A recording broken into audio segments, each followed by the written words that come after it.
Welcome back. It's 20 to 7 and it's the get-rich-quick phenomenon that's been sweeping the country. Pyramid investment schemes, they're calling them, and aimed at women, promise riches, and many say that those promises have come true. But after GMTV highlighted the dangers, the government is now looking to see whether it can outlaw the schemes. Today sees the start of a 3-day GMTV investigation into them. Here's Lucy Vandenbroek. At GMTV, we've received dozens of calls from women defending pyramid schemes. Now, many women say they've made money from schemes, and in a number of cases, some of them are financially independent for the first time in their lives. They also say the schemes are not a scam, and they ensure that all the women in their group don't lose out. So today, we've been invited to bring a camera to a meeting here in Hornchurch in Essex to see what these schemes are all about. Hello. Tonight's party host is Margaret Taylor, but it's her friend Jo Lacey who will explain what the scheme's all about. These hearts at the top are worth £3,000 each. Or, if you're going with 2 people, they're £1,500. You can go in £1,000 each. As many people as you want in a heart. At the parties, new givers are recruited, and the winners, or receivers as they're known, are paid off. Jo herself's received £20,000 from 2 schemes, but like most receivers, she's used some of the money to help other women join the scheme, thereby ensuring it continues. You can't be greedy. You've got to be prepared to give someone the money to go in and try with her group of friends. I reinvested £7,000 in hearts for friends and family because that money wasn't mine. It wasn't money that I was losing, it was a gift to other people. When they come out, they'll give it back to me, and I will have made an extra £7,000. The women all acknowledge that trust is central to the scheme's success. And I have a statement saying that I've paid £500 or £1,000. And the receiver could then run off, couldn't they, with my money? Yeah, but you've still got all But you've paid your money and bought your heart. That's your interest now. Each woman has different plans for her winnings. For some, it's spending money. For others, a chance to pay off debts. I have worked for 25 years and haven't accumulated enough money to buy a loft extension yet. And if I can do it in a year, if it does come out in a year, I'll be happy. The women reject all claims the schemes are flawed and say any risks are worth it. We can make a decision, and we are able to take a risk. And it's no good blaming the scheme. It's up to the individual whether they go in or not. So there you go, the case for the defence. I'm joined by Ros Taylor now, who's a psychologist, to explain why these schemes are so tempting, although it does actually seem, you know, from that, I mean, it's quite obvious why they're so tempting. The chance to pay off your debts, the chance to have your loft extension, chance to just have some pin money. Fantastic. I mean, I was emailed by a friend. I thought, ooh. But then I was confused. I thought, well, if we're empowering women, what are we investing in? And then I realised it was nothing. So it is a gamble. But normally when you gamble, you've only got yourself to blame, really. Whereas you're actually involving your family and friends. And of course, further down the pyramid, you don't really have to be a mathematician to realise that further down, things are going to dry up and stop. So you might actually be putting your family and friends at risk. And a gambler normally doesn't do that unless, of course, it gets out of hand. I think probably as well, the fact that it's only women who take part in this, women empowering women, makes it sound friendly, doesn't it? Very user-friendly. They use lovely language like caring and supporting. And you buy a heart. And you buy a heart. You know, it is. I think it's quite cynically targeted with that language. It's very Americanized, quite kind of schmaltzy. So you can see where the origins are. And it's very targeted for women. £3,000, a lot for women, but of course they can group together and you get £24,000 in 3 weeks. And people fabulous. do. I mean, I personally know people who've made an awful lot of money from these. Absolutely, but I don't think it's a womanly philosophy to feel that further down the line you are going to disempower people, because that will happen, because that's the problem with pyramids and that's what the government wants to outlaw. So on balance, I think that's quite right. So why do you think then that so many women are involved in these pyramid schemes? I mean, it's huge, this thing.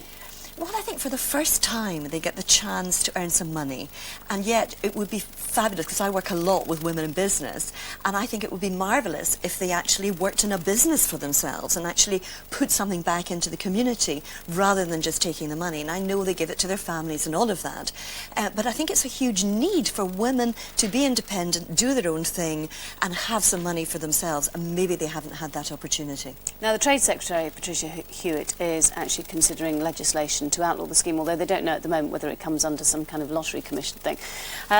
You'd welcome that, presumably, would you? On balance, yes. Wonderful if you get in at the beginning. I mean, what's clever about the pyramid is nobody earns anything more than anybody else. So at the top, it looks quite solid. But of course, further down it isn't. And that really is the major issue. So yes, on balance. Ross Taylor, thank you very much. And tomorrow we're going to be meeting a mother and daughter who've both put money in pyramid schemes, but with varying success. And you can find out more about the schemes on our website at gmtv.co.uk. OK, you're watching the news out here on GMTV. This morning's headlines: a body has been found by police investigating the disappearance of backpacker Peter Falconio in the Australian outback. The body has not yet been identified. Florida is battening down the hatches in preparation for Hurricane Barry. Many people have been advised to leave their homes. And Californian prosecutors are to begin deciding whether boxer Mike Tyson should be charged with rape again after allegations that he attacked a 50-year-old woman. Now, should you have the right to choose single vaccines for your child rather than the MMR? Well, one doctor thinks so, and he's here with us this morning. That's the former GP, Dr. Peter Mansfield. He has been offering the single jab twice a month at private clinics because he thinks parents should have the right to choose. But it's landed him in trouble with the medical authorities, and he could now be banned from practicing medicine. Dr. Hilary Jones is also with us this morning, and he's closely followed the debate over MMR. Good morning to you both. Dr. Mansfield, your local health authority says you're putting children at risk because your actions are outside normal clinical practice. Well, actually, it isn't my local area. It's one that we visit twice a month.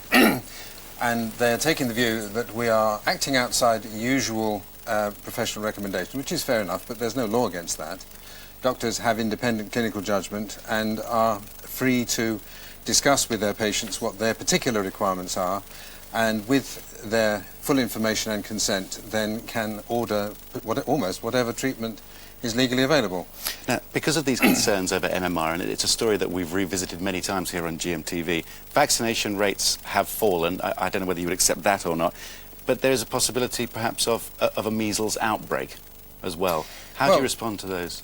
We come to the position where the MMR uptake is appalling. So that's where we begin. I mean, we have been approached by a good many of our members at Good Healthkeeping to know what they should do instead. Now, they start from a position of not wanting MMR. We haven't told them to do that. And we simply decided that they had a point, and in any case they could do with the vaccination. So what we did was to set out to provide it by whatever means we could. But it has to be, if you offer single jabs for single vaccines, it's a 3-year process, isn't it? Because there's a bit of an onslaught on the immune system. Well, that's one of these when did you stop beating your wife questions, if you don't mind me saying so. It isn't a 3-year process. I mean, it takes 6 weeks between maximum. I mean, I don't think it's necessary. Is that right? Yes. Right. Dr. Wakefield has been recommending a year between mumps and measles, but as far as we're concerned, actually, measles is better done nearer adolescence anyway.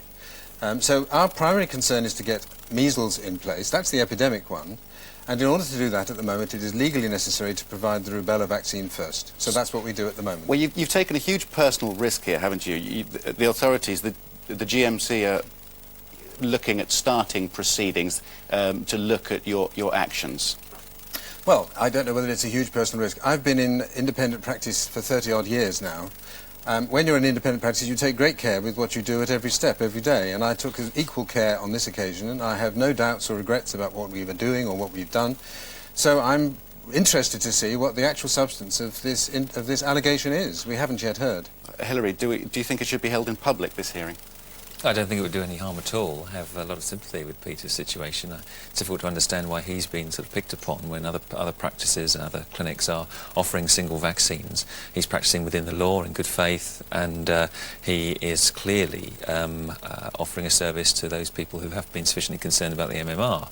On the other hand, yes, I can understand the fact that the authorities wish to convey the message that MMR is safe, and that to offer an alternative is counterproductive to getting the vaccination uptake of the MMR as high as possible. So I can see both sides of the argument. I'm just puzzled as to why this has happened. Doctors' freedom to prescribe in the way they think fit and responsible has always been sacrosanct, and it seems to me that this is the first step into perhaps the prevention of doctors practicing freely. It does seem that you're getting a little picked on here, Dr. Mansfield. Yes, I suppose so. I mean, obviously someone has to be the first person to be questioned, and I would imagine that somewhere someone has decided this is an issue that should be tackled head-on. On the other hand, in the English system, it only takes one individual to misunderstand a situation and make a complaint to someone like the General Medical Council, and in the current climate on medical cases post-shipment and everything, the GMC is very anxious to please as far as they can, and perhaps they've gone in the opposite direction. One doesn't know yet. Do you think the MMR vaccine causes autism or bowel disease in youngsters? The jury is out. As far as I'm concerned, it is not a question that has been satisfactorily resolved yet, and that is not the issue. The issue is that people are without protection as a result of doubts about that, and we're doing our best to make good the deficit. Okay.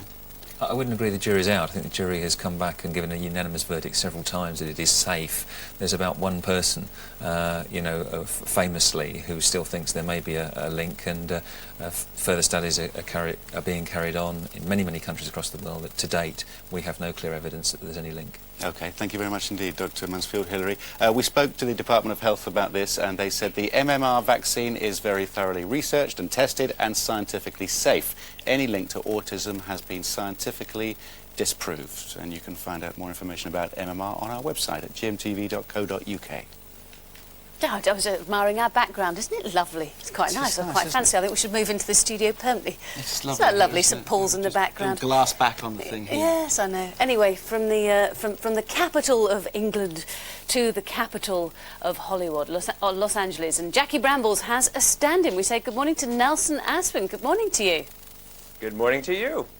Now, things aren't getting any better for poor old Ben Affleck. His last film, which was Pearl Harbor, has just bombed over here at the box office. I think it bombed over there as well, and now I understand he's gone into rehab. The irony is how much they like it in Japan. But yes, Ben Affleck has gone into a Malibu-based treatment facility called Promises. Lots of celebrities and the rich and famous go there to detox. And interestingly, his publicist came out with a quote saying that Ben was choosing a healthier road in life to take. So we'll wait and see if it works.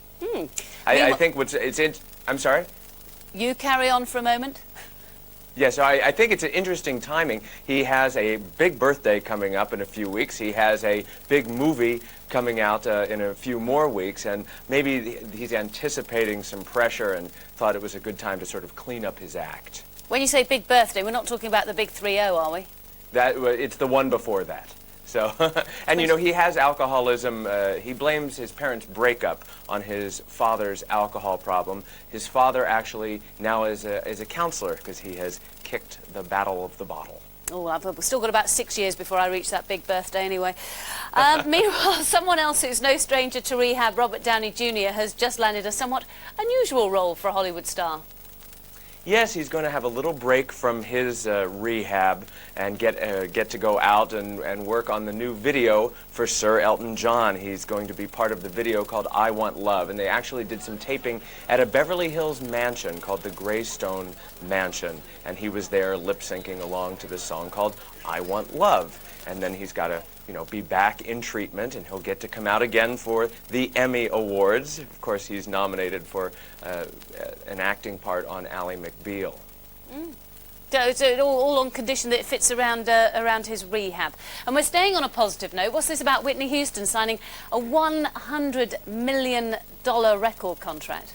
Yes, Whitney has now raised the bar for artists again with a record-breaking $100 million deal with her label, Arista Records. She's been with Arista for 18 years, so she says that she's very happy about this, that it's like a family to her, but I think she must also have a little bit of satisfaction over topping Mariah Carey's record by over $20 million, because Mariah Carey previously had that record-breaking deal, and now Whitney is on top again.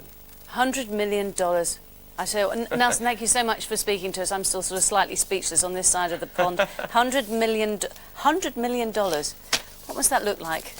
How many suitcases is that? You'd fill this studio, wouldn't it?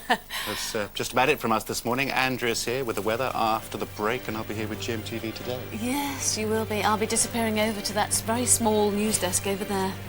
See you in a minute.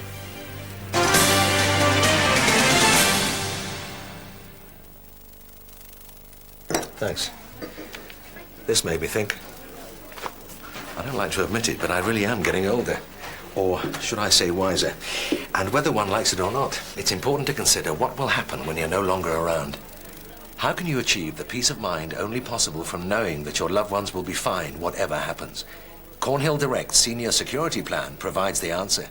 Specially designed for people aged 50 to 80, it gives you a tax-free lump sum when it is so much needed, for everything from funeral expenses to unpaid bills. Premiums start from as little as £8 a month. That's less than the cost of a Sunday lunch. And it's hassle-free. No medical, no intrusive salespeople, and no obligation. Call Cornhill Direct now on 0800 22 6655 for your free information pack and get real peace of mind. You certainly won't regret it. Cheers. The Senior Security Plan from Cornhill Direct. Call free now on 0800 22 6655. To get to the leader, Julian Napper is one of the most dangerous hooligans in this country. Get him with his gang. These are your new identities. What's your name? Name's Mickey Malone. And you're a builder? No electrician. What's your name? Gilbert. You'll be posing as Mickey's girlfriend. These are not reasonable people, sir. The Bill, Tuesday at a new time of 9.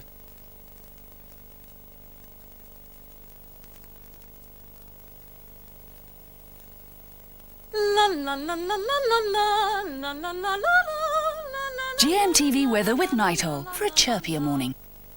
Hello there, good morning. Well, it looks like summer has ended just for the moment. We've not got too great a day in store, but first of all, let's take a look a little bit further afield and see what's happening over in the United States. You can see here we've got a tropical storm, Barry, as it's being called, bringing with it some heavy rain across parts of Florida. It's going to be moving inland over the next 12 to 24 hours or so. We're hoping it's not going to cause as much saturation as we saw in Houston and Texas earlier on in the year, but of course we'll keep you posted on that as we progress through the next 12 or 24 hours or so.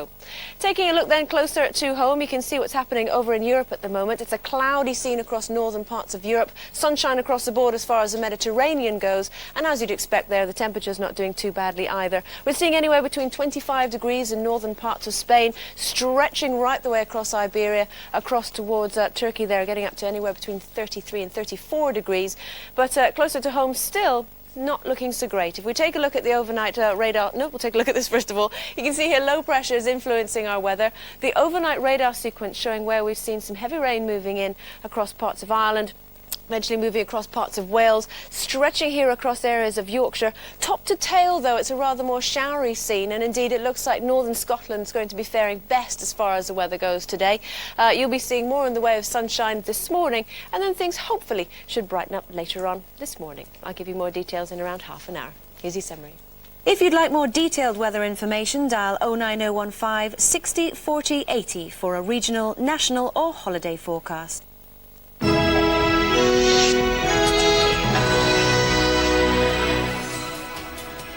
Crossing swords with Coronation Street, how the EastEnders cast is preparing for this week's Battle of the Soaps. It's coming up to 7 o'clock on Monday, August the 6th. Good morning. It's the start of another week. This is GMTV Today.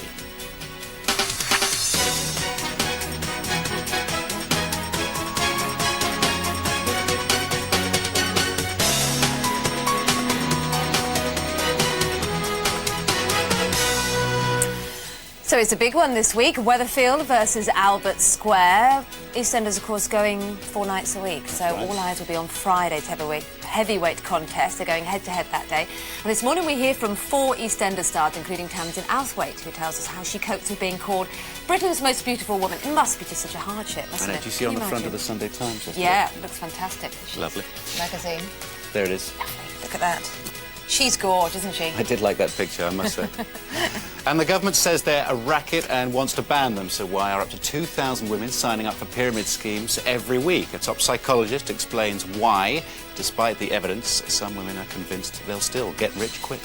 And you probably can't have too many holidays in life, can you? So do you fancy one on us? Yes, that's right. It's the Great Greece Giveaway right here on GMTV. And I tell you what, some of the most observant of you may have noticed things are a little different this morning. We've got a lovely view of St Paul's over our shoulder there, looking very, very different. That's because we're borrowing someone else's studio. We're having our own studio made over. It's going to be the most technologically advanced newsroom in Europe. Is that right? It is. It's going to be all... You have been doing your research. I have been. As long as it's go ready. all digital. Yeah, hopefully it's Thursday or something. This morning, I'm afraid, it's a little bit like when you move house. We found the tea bags, but nobody can find the kettle. So occasionally, you know, you may think things go a little bit wrong because we feel a bit odd this morning, don't we? Yeah, slightly off Bit balance. strange, but it's still the same great show. Listen, let's talk about beaches. It's day 1 of our Inch Loss Beach update. We'll be updating you a little bit later on. All 5 doing well. I certainly are. And I'll tell you one thing that hasn't changed. Penny, she's here with the news. Thank goodness. Oh, thank you very much, Kate. Good morning. In the last few hours, police searching for the missing British backpacker Peter Falconio in the Australian outback have discovered a body. They're investigating links with the disappearance of Mr. Falconio, but say the body is unlikely to be his. Matt Fordy reports. The body was discovered 200 miles away from where Peter Falconio was last seen alive. It was found by locals from Alice Springs in the heart of Australia. But there's been no positive identification of the body as the missing backpacker. Police even say it's clothed differently to the way girlfriend Joanne Lees describes her boyfriend. The 2 backpackers were ambushed as they travelled in a camper van along a remote outback road. 28-year-old Peter Falconio was taken hostage, but his girlfriend says she managed to escape. The abduction sparked a massive hunt for the missing backpacker, but despite repeated appeals for information, only scant clues were uncovered. This morning, the Foreign Office say they're treating cautiously the discovery of a body. A spokesman says Mr. Falconio's family are being kept in touch with developments. And we'll be crossing live to Australia in a few minutes' time. The British and Irish governments are waiting to hear whether a package of measures aimed at breathing life into the faltering peace process will be accepted by the main Ulster political parties. Our Ireland correspondent Carl Dinnan joins us now from Belfast. Carl, good morning. Likely that we'll get an answer on agreement today? Not likely at all, Penny. I think almost certainly there will be no announcement from the parties on whether or not they will go for the deal put forward by the governments. The Ulster Unionists are having a meeting tonight to decide what they think about it. Sinn Féin have already met, but they're rubbishing tonight's deadline. They're saying it'll be another day or two before they can come up with anything. But the people we haven't heard from are the IRA. And if you remember, David Trimble resigned as First Minister because decommissioning hadn't started from the IRA. And unless the IRA starts to decommission, I can't see the unionists going for this deal at all. It's already a fairly green-looking document. It seems to give a lot to nationalism and not a lot to unionism. So without decommissioning, I don't think they'll run with it. Yeah, it does seem difficult to see how agreement can ever be reached, really. It does at this stage, certainly, and unless the parties, the government can get the parties to agree by the end of this week, then the government must suspend the institutions. That's the legal position. They must suspend them or call fresh elections by the weekend. Fresh elections in the current atmosphere would probably mean an almost unworkable assembly because the sectarian divide is really polarising here. We saw that in the general election. So suspension is a fairly likely option. So if they do go to suspend it, though, it would be like parking the whole process while everyone has another look at the map. And the problem with parking it is nobody knows that if they stop the process whether they can get it started again. Penny. Carl, thanks very much. Meanwhile, several people are still being forced to stay in temporary accommodation after the Ealing bomb blast in London, and some business owners haven't yet been allowed back into their premises. Sue Jameson is at the scene. Sue, good morning. Yes, good morning. Well, it looked like being a few delays. You see the barriers behind me here. They're due still to go up later today, but I think many of the managers and employees and residents thought they might be able to get back in a little bit quicker after that huge bomb blast, which has done so much damage down the Broadway. Now, with me this morning is Chief Inspector Nick Lipscomb.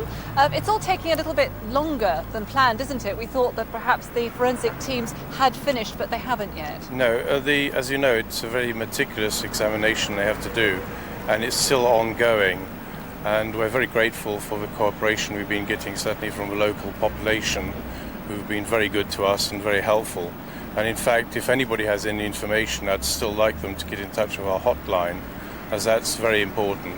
I don't want to raise concern amongst the public more than it should be, but if they do have any worries or any suspicions, obviously the immediate ones are 999, and any information we need really on the hotline as soon as you can, and there will be an officer assigned to look at it. There has been one report that there will be an EFIT picture later today.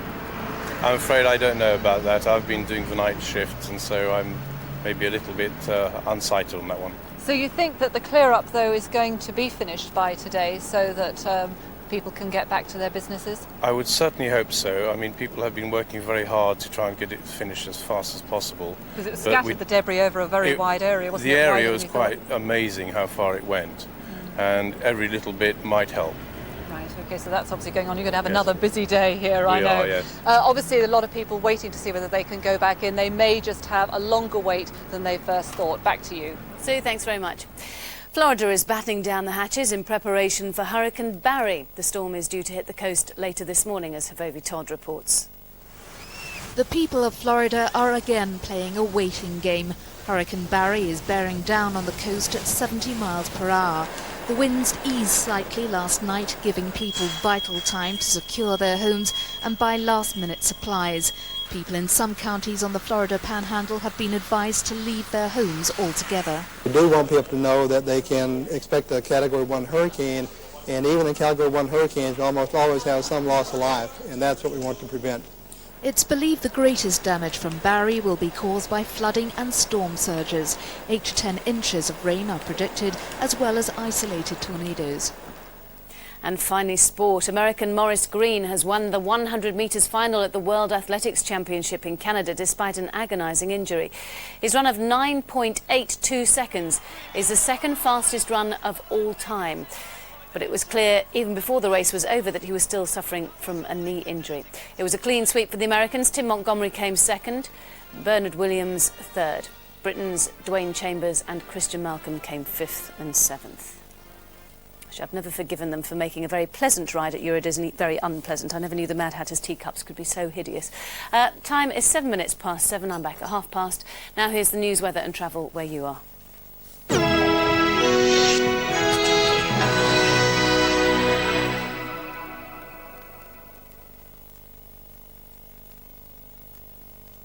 Good morning, I'm Kate Harding. These are the headlines in London today. RMT strike action will cause severe disruption for C2C rail commuters over the next couple of days. The union's 48-hour strike begins at midday today and ends at noon on Wednesday. Only 26 of the usual 47 trains will be running C2C's London to Essex route this morning. We will be adding carriages wherever possible to those trains to get as many people into the city as we possibly can. We won't again be stopping at Upminster and Barking for safety reasons, but it's broadly similar to what we've done previously on the last 3 strike days. Fears over the safety of this year's Notting Hill Carnival have led to a rift between the organisers and the London Borough of Kensington and Chelsea, where the event takes place. At the heart of the row is the failure to recruit 600 stewards to help organise the expected 50,000 revellers. With just over 2 weeks to go, only 200 have been recruited, raising concerns about the quality of training. Today marks the 7th week since Essex schoolgirl Danielle Jones disappeared. Danielle's parents will be delivering 1,500 leaflets around East Tilbury this morning. Tony and Linda Jones are hoping the flyers will remind people of any suspicious activity they saw and encourage anyone with information to come forward. The Houses of Parliament are open to summer visitors starting today. Westminster invited sightseers into its houses last summer on an experimental basis. The guided tours were so popular they've agreed to make them available again this year. For £3.50, tourists can step inside the chambers of both the House of Commons and the House of Lords. Now for the latest travel news in and around the city this morning, we go to Russell Holding at Traffic Link. Thanks very much indeed, Kate. And as we've just heard in the news headlines, another miserable week for commuters heading into London from Essex because of that strike action by C2C trains. Starts at midday today, but the disruption is expected from this morning and it's going to continue till noon on Wednesday. Good news between Coulsdon South and Redhill, though, that line now fully reopened. Now, the problems with the bomb blast, it still means that Uxbridge Road is closed off at the moment in both directions between the junction with Longfield Avenue and Hamilton Road, and also closed westbound at the junction with Hanger Lane, and South Ealing Road is closed northbound at the junction with Pope's Lane, and the Blackwall Tunnel southern approach here northbound back to the Woolwich flow, I'm afraid. Back to you now in the studio, Kate. Thanks, Russell. Now for a look at the weather. This morning will be cloudy with outbreaks of rain scattered around the capital, clearing towards lunchtime. Most areas will become dry by this afternoon with bright or sunny spells breaking through. Temperatures will reach 23 Celsius, 73 Fahrenheit with a brisk west to southwesterly wind.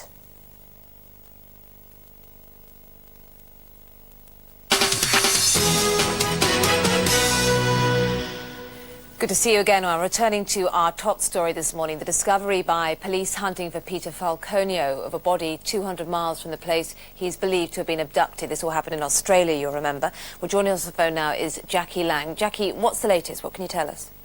Hi, Kate. Well, police tell us that motorists at a truck stop made the gruesome discovery, a man's body lying in bushes just off the Stewart Highway, which is the main road linking Darwin to Alice Springs.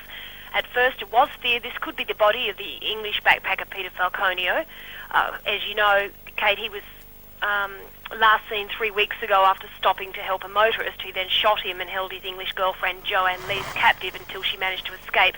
But at a police press conference just held, police now say they don't believe it is Peter. He was wearing knee-length cargo pants and a blue shirt when he went missing. This man's body had different clothes.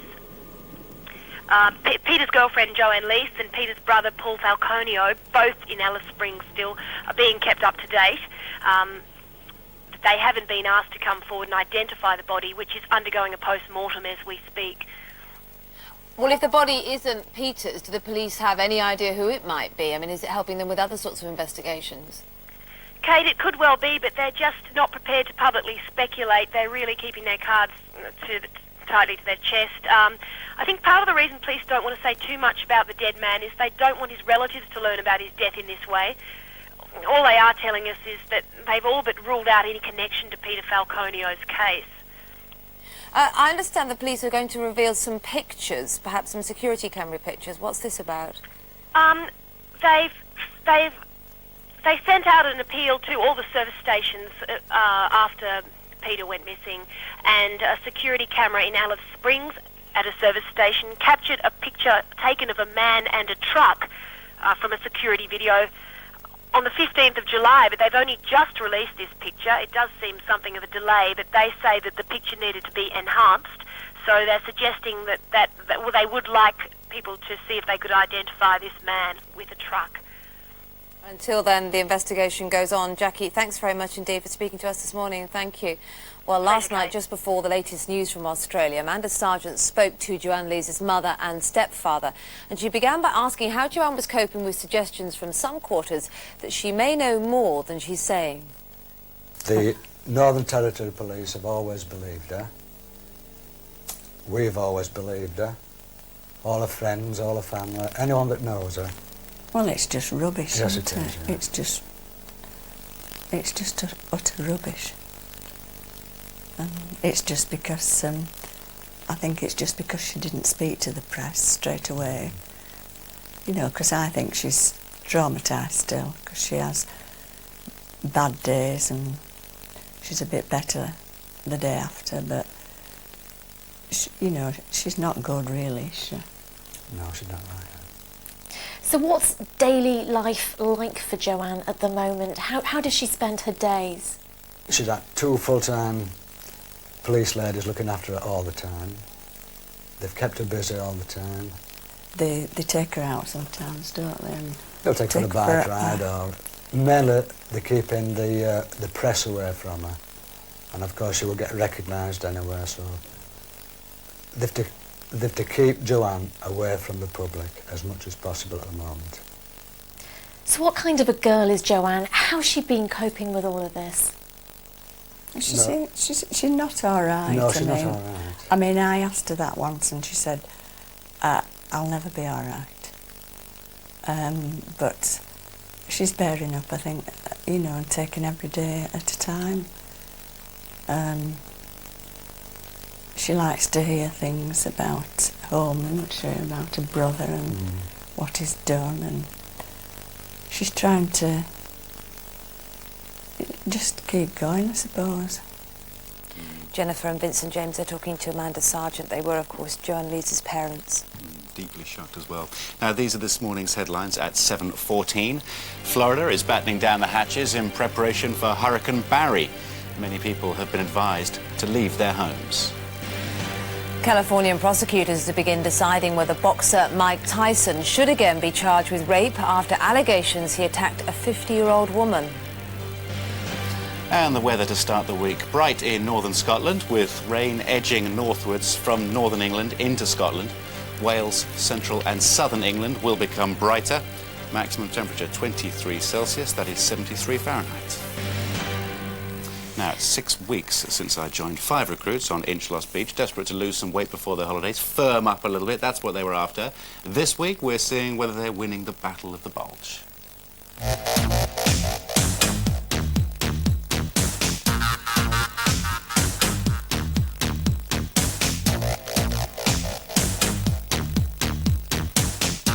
There are no excuses. Our Inchloss recruits have had over a month now to trim their tummies, tighten up those wobbly bits before their summer holidays.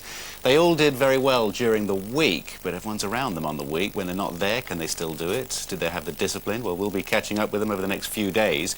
But first, let's remind ourselves of what happened back in June.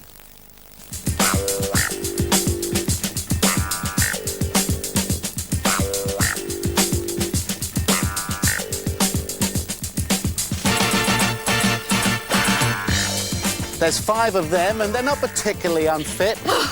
They're not particularly overweight either. You need to lose weight. You need to stop eating curry. You have got some weight to lose, my friend. That really does look horrible. A tidal wave of obesity comes out of the forest and makes its way to the beach. And you're a pie eater, aren't you? Tell people the truth.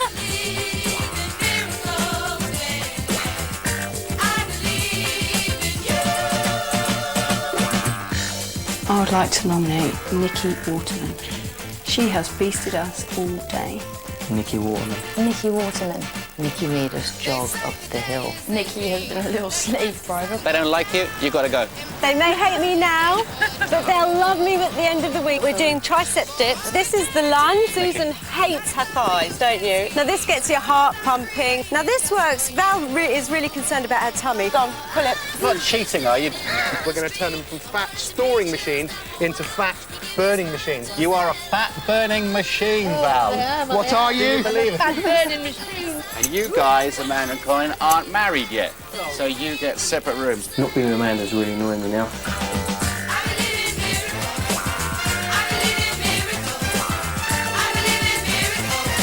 Today is the day, as you say, that we decide who's put the best effort in. I'm tired from here.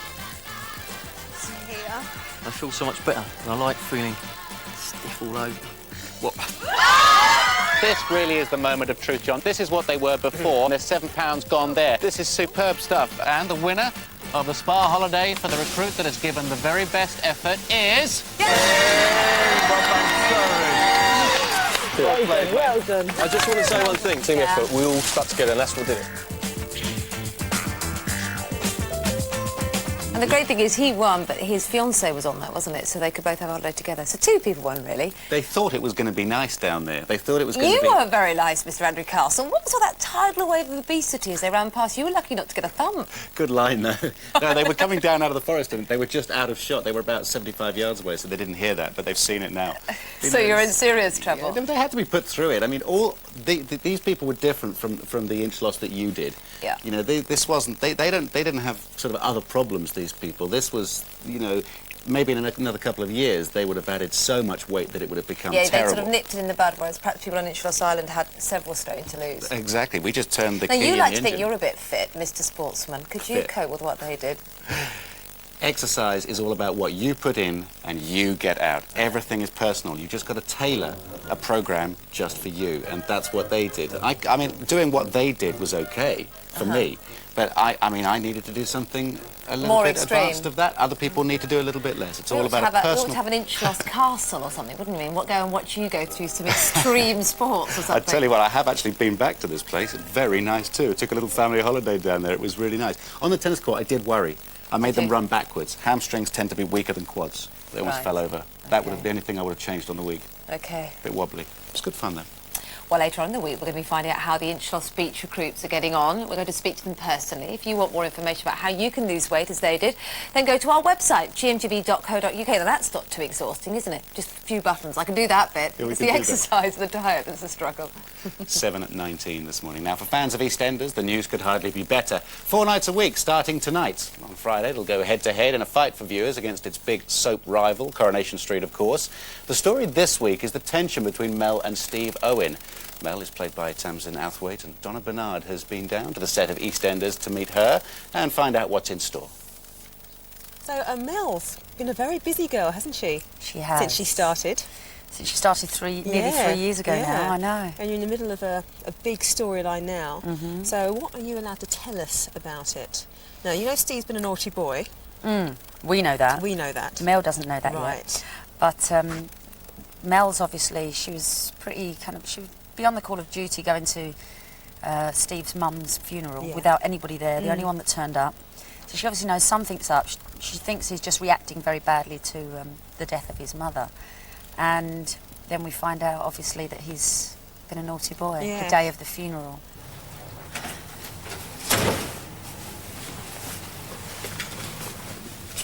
What's going on? You slept out here last night, you can do it again tonight. I saw this in Ada. Just giving us both some space. Well, don't you think you're overreacting here a little bit? You just don't get it, do you? You know, all this time, I've been kidding myself that we have some kind of connection, but, you know, we don't. I have absolutely no idea where you're coming from. I missed my mum's funeral. I mean, why are you so bothered, eh? Well, if I knew why, maybe I wouldn't be.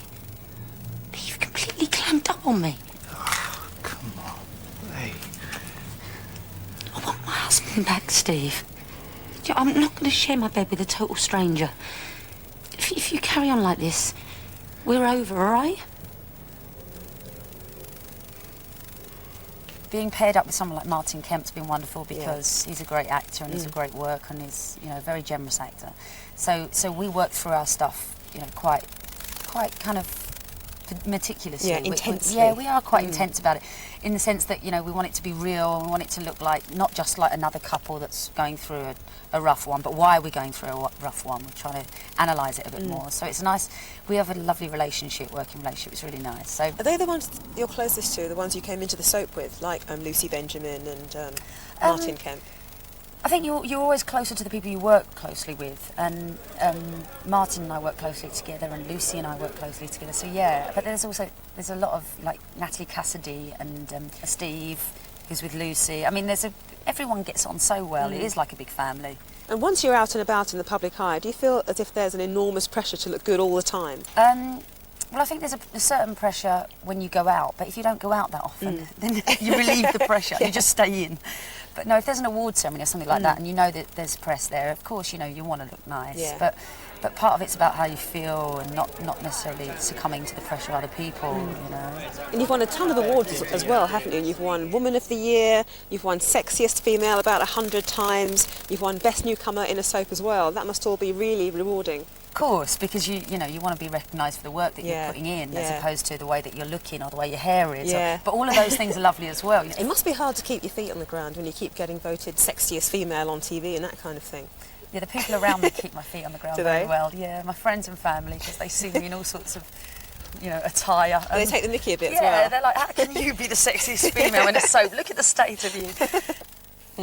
Yeah, it's been an amazing 3 years. I mean, what she got 3 years there. She's been married, divorced, slept with her best friend's boyfriend, and married again. This is not Tamsin, obviously. This is her character. This is the character, and now we've got this new storyline coming up. Yeah. Busy times. Corker. Yeah, she's great. Now, when we come back, our Andrew, who's also great, has already been there, but after the break, we'll be finding out how you can win a family holiday to Greece. See you in a moment.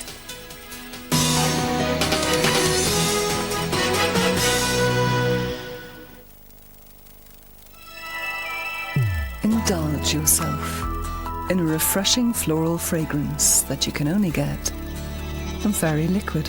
New Fairy aromatics gently release fresh fragrances throughout the wash. Floral Breeze is just one of the range, also available in Spring Fresh Apple Blossom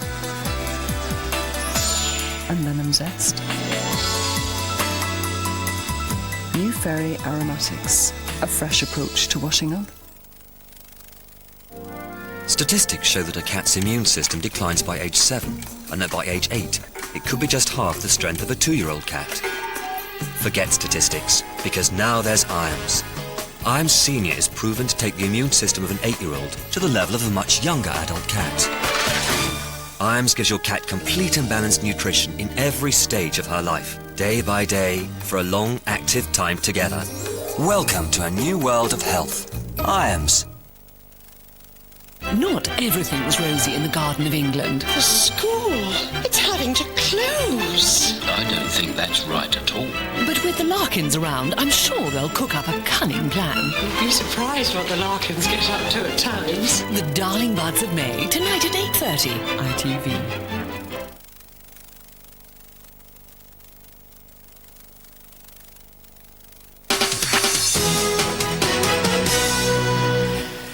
Hi there. Now, the beautiful islands dotted around the coast of Greece play more than a small role in making it one of our favourite holiday destinations. Ever been there? No, never done that one. No, of all the haven't? places. Well, Andrew McLean has. She took a trip to Kefalonia, made famous as a setting for both the book and the beautiful film adaptation of Captain Corelli's Mandolin. Absolutely lovely.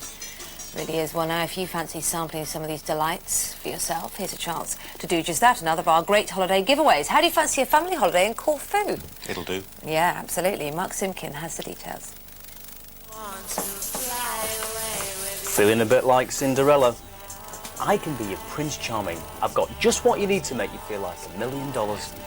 We're giving you the chance to win a 2-week JMC holiday for a family of 4. That's 2 adults and 2 children under the age of 16 to the island of Corfu in Greece. You'll be staying in a self-catering apartment in the resort of Sadari, very close to the long, gentle shelving beach and the resort centre with its shops, bars and restaurants. And we'll be throwing in £500 to spend as you wish. All you need to do is answer this simple question and you too could be lying on that very beach. Which of the following is a famous Greek drink? Is it A, stout, B, lager, or C, retsina? Which of the following is a famous Greek drink? Is it A, stout, B, lager, or C, retsina? If you can see yourself living it large in gorgeous Greece, then why not ring our number? Lines are open till 4 o'clock. 090 68 100 100. That's 090 68 100 100. And please remember to dial carefully. You can also enter through our website, which is www.gmtv.co.uk, and we'll announce the winner tomorrow. Good luck. Mark, weird microphone technique. I used to do that to a hairbrush in front of the mirror, though. Do you remember? Pretending to be a Yes. pop star. Yes. Not Have you washing done up Greece? brush, though. Have you done Greece? I have been to Corfu, in fact. I've been to you? Corfu. Yeah, I haven't been to mainland Greece. Athens Airport at 4 o'clock in the morning is when I did it. It wasn't good. Oh, isn't it? No, definitely not. Very nice. It was- Andrew can recommend it, though. I Yes. bet we haven't got Greek weather over here, though. We'll check it out.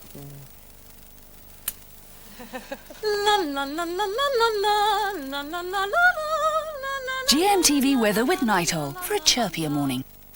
No, nothing Greek about the weather over here. It is all over the place, though. I'll give you more details in just a second. Let's take a look and see, though, what's happening further afield. If we take a look and see what's happening over in America at the moment, you can see here, this is Tropical Storm Barry, which is bringing rain across parts of Florida. It's going to be moving inland over the next 12 to 24 hours or so. And you can also see these dark speckles across Central and South America.